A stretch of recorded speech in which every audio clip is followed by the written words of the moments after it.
Already आम्ही 2 वर्ष झाले हे करतोय, तर एक दिली डायरेक्टली आणि चालव म्हणे. म्हणजे मला परवा दिवशी माझा पहिला दिवस होता बुलेट चालवायचा. डायरेक्ट चिकू म्हणून जो मेन कॅरेक्टर प्रोमो मध्ये दिसतं, ते माया सदन आधी होतं, ते आता माया पॅलेस झालंय. तर माझ्या सासूची पर्सनॅलिटी अशी आहे की बिंदास कर, काय होतंय बघूया आपण. माझ्या घरच्यांना मी हवा तसा दिसणार तर नाहीये, कारण मला लिटरली चड्डीवर, फाटक्या चड्डीवर गोट्या खेळताना, भोवरे खेळताना, पतंग उडवताना बघितलंय. शानी आहेस, जा म्हणे, कोणी नाही ओळखत तुला, चल निघ. तर हे ऍक्शन आणि रोमॅन्स तर ऐसी बातें यहाँ पे नहीं करते. मी दीपिका तुमचं स्वागत करते मराठी चस्कावर. तर आज मी आली आहे साताऱ्यात. कारणही खास आहे, कारण इन्स्पेक्टर मंजू आपल्या भेटीला येते आणि माझ्यासोबत सत्या मंजू आहेत. कसे आहात तुम्ही? मस्त. खरंच मी मस्त. आणि प्रेक्षक तुमची वाट बघत, म्हणजे वाईट वाटलेलं असं तुम्ही जेव्हा सांगितलं की तुम्ही नाही येणार आहात किंवा मालिका बंद होते वगैरे, पण जेव्हा कळलं की लीप घेते मालिका, पुन्हा भेटीला येते, प्रेक्षक त्याच उत्साहाने खूप आनंदात झाले. हे तुम्ही लपून ठेवलेलं काही दिवसांसाठी का होईना, पण हे जेव्हा कळलं तुम्हाला की पुन्हा एकदा मालिका येते, ऑन एअर जाते, हे कसं वाटलं? पहिली रिॲक्शन? पहिली रिॲक्शन म्हणजे छान वाटलं, कारण ऑलरेडी आम्ही 2 वर्ष झाले हे करतोय, तर एक सगळ्यांशी बॉन्डिंग झालं होतं आणि एक सवय लागली होती की ठीक आहे, ओके, हे करायचं आहे आपल्याला रोज. तर एकदम असं आकस्मित बंद होताना असं वाटलं की काय कारण आहे, पण नंतर कळालं की लीप घेतोय, तर बरं वाटलं की ठीक आहे व्यवस्थित आहे सगळं.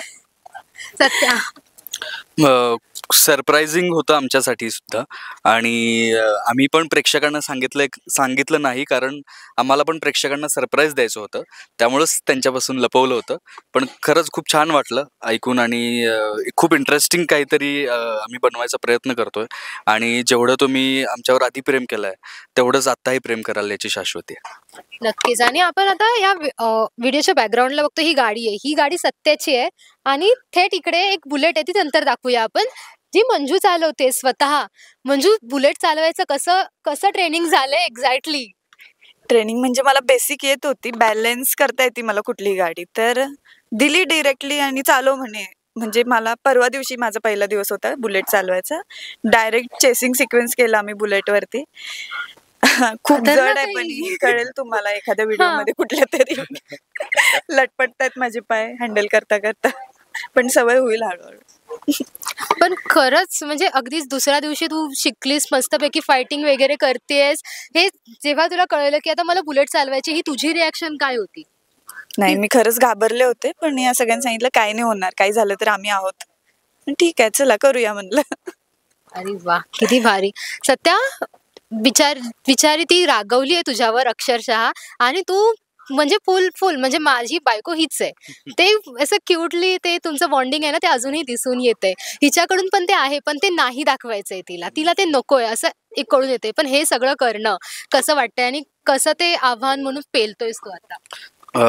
ऍक्च्युली खूपच मजा येते करायला. खरं तर चॅलेंजिंग तर नाहीच म्हणणार, कारण आता मी 2 वर्ष काम करतोय, आम्ही दोघे, बाकी सगळे कलाकार सुद्धा.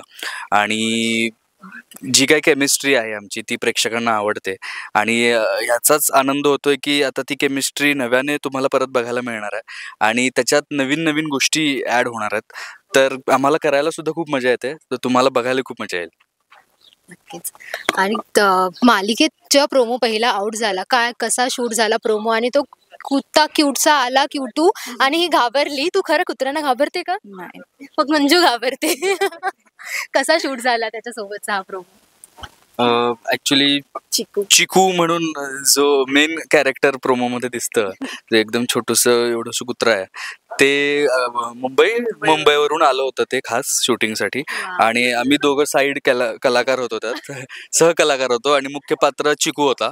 तर खूप मजा आली. म्हणजे आम्ही त्या दिवशी आलो, त्याच दिवशी आम्हाला प्रोमो कळला की ओके, असं आपल्याला शूट करायचं. तर प्रोमो ऐकूनच आम्हाला खूप इंटरेस्टिंग वाटलं होतं, आणि ज्या पद्धतीने तो शूट झाला आणि ज्या पद्धतीने तो दिसला ग्रँजर, तर खूप बघून मजा आली. आणि इथेच शूट केला होता आम्ही, आणि हेच आता आम्ही माया सदन आधी होतं, ते आता माया पॅलेस झालंय.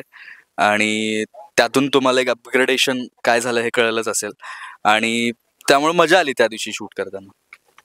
नक्कीच. बरं, त्या पहिल्या प्रोमोवरती घरच्यांच्या एकंदरीत काय रिॲक्शन? तू आताच एका इंटरव्ह्यू मध्ये म्हणालीस की सासूचं खूप पाठबळ, खूप छान आहे तुला, त्यांची काय रिॲक्शन?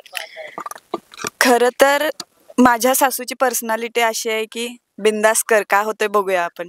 मग त्यांना खरंच आनंद झाला असणार आहे की चला बाबा मंजू आता मला हवी तशी दिसते स्क्रीनवर. त्या जाम खुश होत्या. तुझ्या माझ्या घरच्यांना मी हवा तसा दिसणार तर नाहीये, कारण त्यात जरा ट्विस्ट आहे. कारण मला असं गुंड अवतारात वगैरे त्यांना बघण्याला नाही आवडणार. पण सत्या आतून तसाच आहे. म्हणजे तो आधी लोकांची मदत करायचा, आत्ताही लोकांची मदत करतो. आणि हे जे काय लीप घेणं वगैरे सुरू आहे हे माझ्या घरच्यांना तितपत कळत नाही. पण ते खुश आहेत की असं काहीतरी होतंय आणि त्यांना एवढं माहिती आहे की आपल्या पोराला प्रेक्षकांचं प्रेम मिळतंय, एवढ्यावर ते खुश आहेत. त्यांचं काही रिॲक्शन असतात का की सत्याचे बाबा आई वडील म्हणून ओळखलं जातं ना, तेव्हा ते तुला कसे ही मोमेंट कशी असते तुझ्यासाठी? ऍक्च्युली खूप वियर्ड आहे माझ्यासाठी हे सगळं. म्हणजे मी जिथे राहतो तिकडे म्हणजे त्यांनी मला लिटरली चड्डीवर, फाटक्या चड्डीवर गोट्या खेळताना, भोवरे खेळताना, पतंग उडवताना बघितलंय. आणि तीच माणसं आता जेव्हा मला भेटतात आणि ग्रीट करतात आणि फोटो काढायला म्हणतात तर भेटतात, शुभेच्छा देतात की छान करतोय, छान केलंयस वगैरे, तिथंपर्यंत छान वाटतं मला. पण जेव्हा फोटो काढायचं म्हणतात तेव्हा मला खूप ऑकवर्ड होतं की यार माझ्यासोबत काय फोटो काढताय, म्हणजे तुम्ही तर मला एवढं असल्यापासून ओळखताय. तर थोडंसं वियर्ड फिलिंग आहे. घरच्यांसोबत तर असं काही नाही आहे. म्हणजे घरी असं काय आमच्या वातावरण वेगळी ट्रीटमेंट काही नाही आहे की म्हणजे लाड करतातच ऑफकोर्स. पण नॉर्मल आहे, मित्रांकडे पण नॉर्मल आहे. तर तू स्टार होगा बाहेर, इधर सब नॉर्मल. असं काही किस्सा घडलाय का? तू आता बोललीस, असा काही किस्सा घडलाय का? ते स्टार असेल बाहेर पण ही गोष्ट घेऊन येताना असं काही झालंय? माझा भाऊ तसा करतोय की दे ना आणून, मी नाही जात बाहेर, लोक ओळखले तर शानेस जा म्हणे, कोणी नाही ओळखत तुला, चल निघ. तर हे असतंच घरी, घरून असंच असावं ऍक्च्युली. ऍक्च्युली असंच मित्र आणि असावं. घरचे हे सगळेच असे वागले तर मग काय आपलं कोण. अवघड होईल. हे भारी. आणि अशा प्रकारे मस्तपैकी शूट सुरू आहे आणि तुमच्या दोघांचं गिव्ह अँड टेक खूप सुंदर आहे आणि छान आहे, बघायलाच मजा येते. पहिला फायटिंग सीन असा छानपैकी झाला. तुझे फायटिंग सीन्स दिसतील अपेक्षा नक्कीच, ऑफकोर्स, आणि बघायचे प्रेक्षकांना आहेतच. किती मजा येणार आहे? तुला फायटिंग सीन करताना किती मजा येते? मला ऍक्शन सिक्वेन्स करण्यात जाम पर्सनली खूप मजा येते. मला खूप आवडीचा जॉनर आहे ऍक्शन आणि रोमॅन्स. तर खूप आत्ता पण आम्ही शूट केलंय. माझी मालिकेतली एंट्री तुम्ही बघाल तर खूप धमाकेदार एंट्री शूट केली आहे मी. आणि खूप ॲक्शन सिक्वेन्स आता मंजूचे सुद्धा दिसतील तुम्हाला, जे आत्तापर्यंत म्हणजे माझे ॲक्शन सिक्वेन्स तर लोकांना सवयीचे झालेत बघून की अरे सत्य आला तर तो मारेलच, हा विश्वास झालेलाच आहे. पण आता माझ्यापेक्षा जास्त मंजूची ऍक्शन बघायला तुम्हाला जास्त मजा येईल असं वाटतं मला. म्हणजे पहिल्या प्रोमो पासून तिने तर तडका लावलाच आहे एकदम. ते तेव्हा मारते ती सगळ्यांना. खऱ्या आयुष्यात कधी मारलेस? नाही बाबा, कशाला मारेन. तू तू हा हा बोल. नाही, अरे ऐसी बातें यहाँ पे नहीं करते. बरं, ठीक आहे. थँक्यू सो मच तुम्हा दोघांनाही आणि खूप खूप शुभेच्छा. असंच प्रेक्षकांचं मनोरंजन करत राहा. Thank you Thank you so so much.